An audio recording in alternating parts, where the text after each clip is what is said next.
नमस्कार, आदाब, सत श्री अकाल, क्या हाल चाल। उम्मीद आप सभी बढ़िया होंगे। आज हमारे साथ में वंशिका जी हैं और वंशिका जी ने CUT PG LLB 2024 और साथ ही साथ में MS सेट का एग्ज़ाम भी दिया हुआ था 3 ईयर LLB के लिए।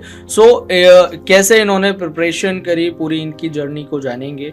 क्या क्या इन्होंने स्टेप्स लिए, दोनों प्रिपरेशन को कैसे मैनेज की, क्योंकि बहुत सारे स्टूडेंट्स होते हैं जो दोनों एग्ज़ाम्स के लिए प्रिपरेशन करते हैं। वंशिका जी, वेलकम। और कैसा लगा आपको जब आपका रिजल्ट आया था? काफ़ी अच्छा लगा, दोनों में ही अच्छे नंबर आ गए। तो हाँ, तो वंशिका, अभी जैसे मैं बात करूँ, आपने CUT PG LLB के लिए प्रिपरेशन की तो और आपने MS सेट के लिए की, तो एक होता है कि हम चलो एक ही एग्ज़ाम को टारगेट करेंगे, दो को करना थोड़ा सा टफ हो जाता है, और फिर दोनों एग्ज़ाम्स में अच्छा स्कोर करके और फिर अपना बेस्ट वो ले पाना कॉलेज, तो वो कैसे पॉसिबल हुआ? मतलब कैसे आपने स्टार्ट किया? सर, दोनों की प्रिपरेशन एक्चुअली मैंने स्टार्ट साथ में नहीं की थी। पहले CUT PG की करी थी। MS सेट का मैंने एग्ज़ाम एक बार दे चुकी हूँ मैं, तो I think it's comparatively easier than CUT PG। तो CUT PG पे ही मेरा मेन फोकस था, और दोनों का सिलेबस भी ऑलमोस्ट सेम है, एक एक सब्जेक्ट का डिफरेंस है बस। तो वो जो एक सब्जेक्ट था जिसमें जैसे MS सेट में लीगल पार्ट भी आता है, तो वो मैंने एंड में कवर किया था। और CUT PG में मैथ्स वगैरह है तो वो ज़्यादा वेटेज रखता है मार्क्स का, तो वो मैंने स्टार्टिंग में कवर कर लिया था। ठीक है, तो एक एक एग्जाम करके हम लोग डिस्कस करते हैं। जैसे CUT PG आपने बताया कि CUT PG आपने टारगेट किया, तो CUT PG की कैसे कब से आपने प्रिपरेशन स्टार्ट कर दी थी और क्या स्ट्रेटजी रही थी आपकी? मैंने अक्टूबर से स्टार्ट की थी प्रिपरेशन। ये मेरा सेकंड अटेम्प्ट था। पहला मैंने दिया था तब I had an offline coaching, but उससे बेटर मेरे को ये ऑनलाइन कोचिंग लगी, बिकॉज मेरा टाइम भी बहुत सेव हुआ और सारे डाउट्स भी मतलब हैंड टू हैंड क्लियर हो जाते थे। और हाँ, मैंने अक्टूबर से स्टार्टिंग की थी और बस मार्च में एग्ज़ाम था, तो बस ठीक टाइम पे कवर हो गया था सब और रिविजन भी हो गया था। ओके, मतलब आपने सेकेंड अटेम्प्ट दिया, एक बार आपने अटेम्प्ट दिया तो ऑफलाइन कोचिंग करके दिया था, तो तब नहीं हुआ आपका।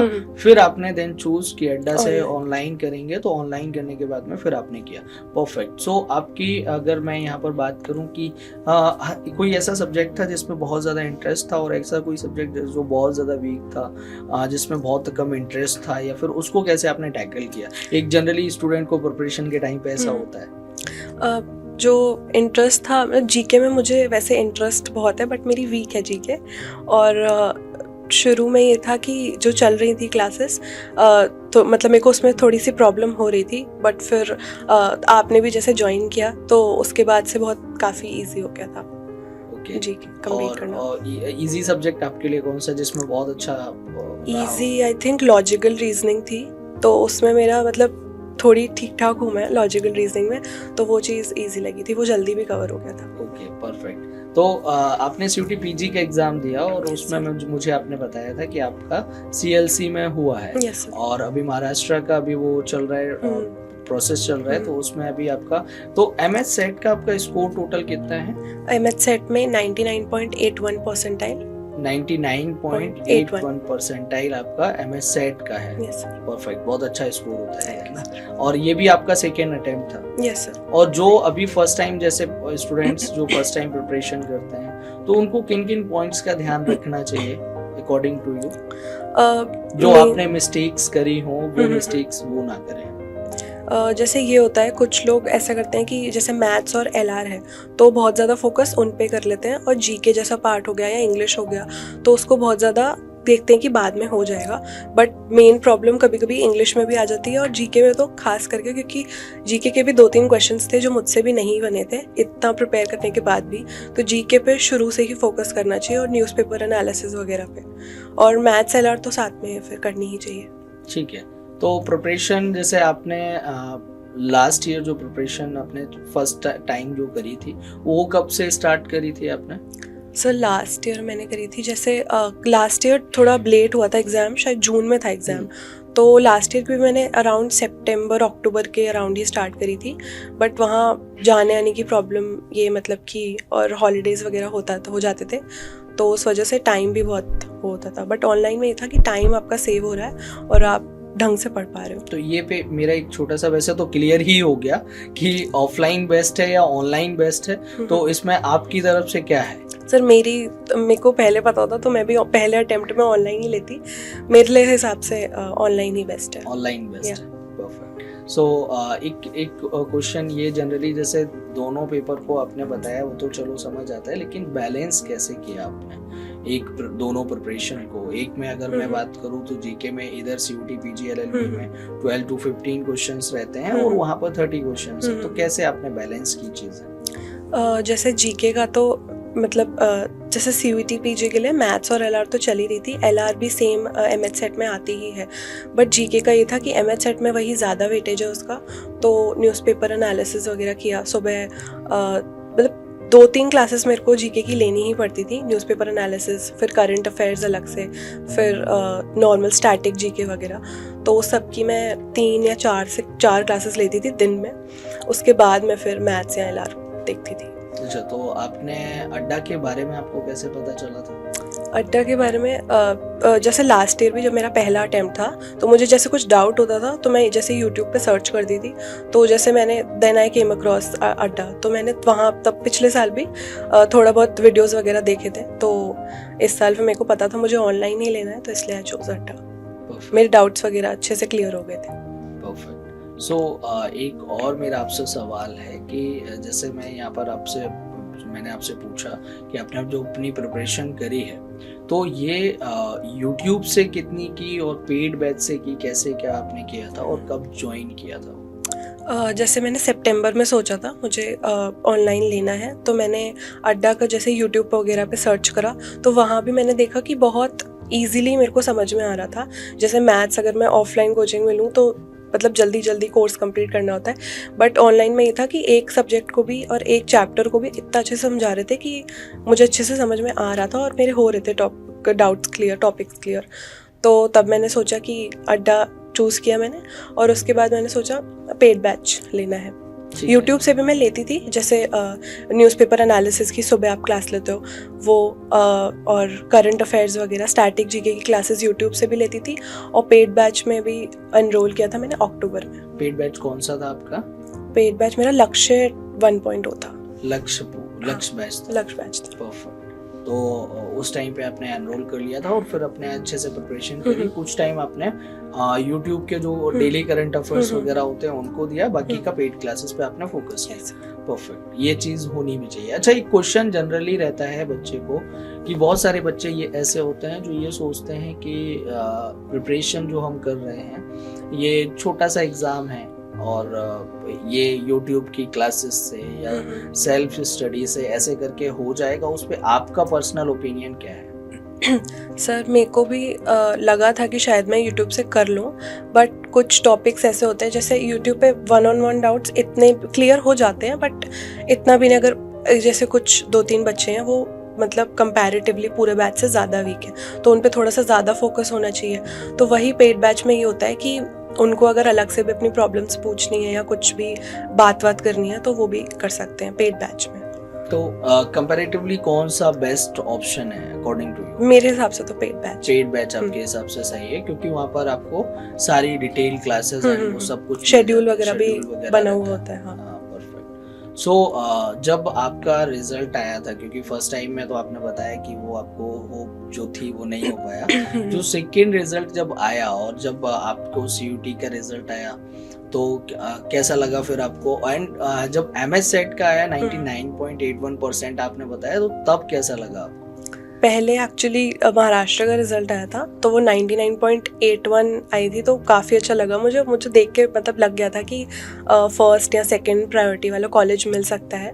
और CUT में भी मतलब मेन फोकस मेरा CUT PG पे ही था। तो last year I got 208 out of 400, और इस साल ये भी था कि पैटर्न भी चेंज हो गया था, तो इस साल आई गॉट 213, तो काफ़ी अच्छा लगा। Yes, perfect, it's a good score. So जैसे अगर मैं बात करूं तो जो आपने स्टार्ट किया था प्रिपरेशन, सो माइंड में DU सेट करके किया था या BHU सेट करके किया था या फिर महाराष्ट्र जाने का सोचा था? सब मेरे को अपने ऑप्शंस ओपन रखने थे, बिकॉज लास्ट ईयर भी मैं इस वजह से ही रह गई थी क्योंकि ऑप्शंस मैंने ढंग से रिसर्च नहीं करी थी। तो इस साल मतलब DU ही मेन फोकस था, बट मैंने BHU में भी आई अप्लाइड कि BHU में हो जाए तो भी बेटर है, और DU का भी थोड़ा लेट हो रहा था प्रोसेस, तो BHU में भी I got the main campus, और मेन तो DU ही था और DU अब मिल गया आपको। मतलब BHU में भी आपको मेन कैंपस मिला है और DU CLC भी आपको मिला है। तो जैसे मैं बात करूं, बहुत सारे बच्चों का एक प्रेफरेंस रहता है कि CLC नहीं CLC 1 लेंगे या LC 1 लेंगे या फिर LC 2 लेंगे। सो आपका CLC ही आपने क्यों चूज किया है? कोई एक रीजन जो स्टूडेंट्स को आप बताना चाहेंगे? LC 1 और LC 2 में तो आई थिंक टाइमिंग्स का चेंज है। मेरे को ये था कि मुझे इंटर्नशिप्स भी करनी ही है, जैसे जाते ही कॉलेज में अप्लाई करना है इंटर्नशिप्स वगैरह में। तो जो CLC है, और मैंने मतलब सुना है कि CLC में जो सोसाइटीज़ वगैरह हैं वो कंपैरेटिवली बेटर है, जो अपॉर्चुनिटीज़ हैं, इवेंट्स वगैरह जो भी होते हैं, और बाकी टीचिंग वगैरह फैकल्टी तो मेरे हिसाब से सेम ही है, बट सोसाइटीज़ वगैरह में भी बहुत इंपॉर्टेंट होता है लॉ स्कूल में जाके कि सोसाइटीज़ में अटेंड करो, मूड कोर्ट्स वगैरह। तो वो मैंने सुना कि CLC में ज़्यादा बेटर है, तो आई चोज CLC। परफेक्ट। तो अभी आपका MS सेट की तरफ तो अब ध्यान नहीं है क्योंकि आपको CLC मिल गया है, तो उसमें आपको बाकी स्टूडेंट्स को आपकी जगह वो मिल जाएगा, ठीक है। तो एक वंशिका, एक जैसे मैं बात करूं, आपने अभी लॉ का career as a career law क्यों चूज किया, इसके पीछे क्या रीजन था आपका, और फैमिली कितना आपको इसको लेके सपोर्ट किया?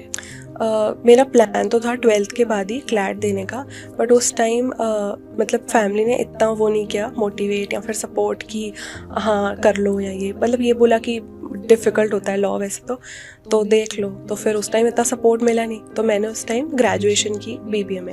उसके बाद मेरे को BBA के टाइम पे भी मतलब मुझे क्लियर ही हो गया कि मुझे ये लॉ ही करना है। BBA में भी मैनेजमेंट में मेरा इतना इंटरेस्ट नहीं था, लॉ में ज़्यादा था। मतलब ये था कि बच्चे जो ज़्यादातर ये करते हैं कि शोज़ वगैरह देख लिए, मूवीज़ लॉ वाली, तो उनको ये होता है कि हाँ इस फील्ड में चले जाते हैं। बट मेरे को शुरू से ही I am very fascinated by criminal law, और मेरे को वही केस लड़ना, लिटिगेशन में बहुत इंटरेस्ट है, तो उस चीज़ की वजह से आई चूज़ लॉ। और फिर मैंने उस टाइम नहीं हो पाया 12th के बाद, बट मैंने फिर ग्रेजुएशन के बाद किया। तो अभी इसके बाद में आपका फ्यूचर प्लान क्या है कि आफ्टर PG LLB फिर उसके बाद में आपका क्या प्लान? मुझे लिटिगेशन में ही जाना है मेनली तो, और उसके कुछ साल बाद मैं सोचूंगी कि शायद जुडिशरी का भी एग्ज़ाम दूँ। सो जो लोग अभी प्रिपरेशन कर रहे हैं, वंशिका जी ने अभी अपनी पूरी स्टोरी आपको बताई कि कैसे उन्होंने प्रिपरेशन की, कैसे क्या किया। तो वंशिका जी, मेरा एक छोटा सा क्वेश्चन आपसे है कि अब जो बच्चे प्रिपरेशन कर रहे हैं उनको आप क्या सजेस्ट करेंगे? यही कि जैसे आपका अगर फोकस बना हुआ है तो आपको मतलब एग्ज़ाम तक तो सिर्फ उसी पे फोकस करना है, और जो भी सब्जेक्ट्स हैं उनको साथ में लेके चलना है मेनली तो, क्योंकि 1-2 भी अगर छोड़ दोगे उस वजह से भी स्कोर बहुत ऊपर नीचे हो जाता है। सारे सब्जेक्ट पे इक्वली फोकस करना, और यही। अच्छा, तो प्रिपरेशन कब से स्टार्ट करनी चाहिए आपके हिसाब से? मैंने थोड़ा लेट करा था प्रिपरेशन स्टार्ट, क्योंकि जैसे लास्ट ईयर मैंने जब एग्ज़ाम दिया था तो उसकी प्रोसेस चल रहा था काउंसलिंग वगैरह का, बट मुझे कॉलेज नहीं मिला था। जब वो पूरा ख़त्म हुआ उसके बाद मैंने सोचा कि सेकेंड अटेम्प्ट भी देना है। तो अगर आपका शुरू से ही क्लियर है बच्चों का, तो फिर आई थिंक अगस्त या जुलाई से तो कर देनी चाहिए स्टार्ट। जुलाई से प्रिपरेशन आप स्टार्ट कर दें ताकि प्रॉपर सारी चीज़ें हो पाए। तो मतलब प्रिपरेशन के टाइम पे कितने घंटे पढ़ना चाहिए, क्या स्ट्रेटजी रहनी चाहिए? मतलब ये था कि जैसे मैं सोचा तो था मैंने कि ऐसे 12-15 घंटे निकालूं दिन में, बट वो नहीं पॉसिबल हो पाता था कभी कभी।